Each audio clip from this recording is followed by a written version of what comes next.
เสียง บทเรียนฝึกเว้าภาษาลาวชั้นประถมศึกษาปีที่ 1 บทที่27เว้าเกี่ยวกับสิ่งใดหนึ่ง ข้อ 2 บทเรื่องเกี่ยวกับแมงไม้ บทเรื่องแมงไม้ที่อยู่ในสวนของพวกเฮา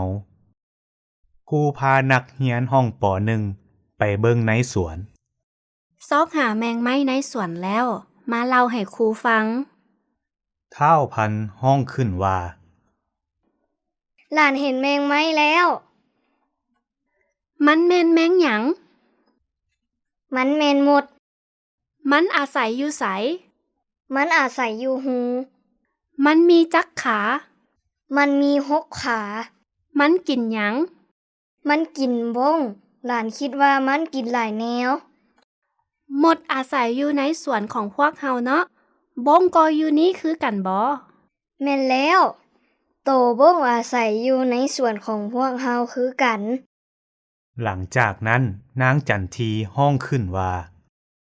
หลานเห็นแมงไม้แล้ว มันแม่นโตหยัง มันแม่นแมงมุม มันอาศัยอยู่ไส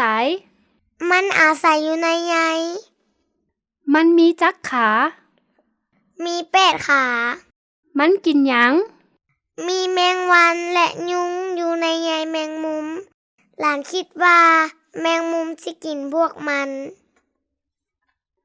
แมงมุมจึงอาศัยอยู่ในสวนของพวกเฮาเนาะ แมงวันและยุง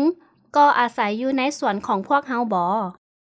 แม่นแล้วแมงวันและยุงอาศัยอยู่ในส่วนของพวกเฮาคือกัน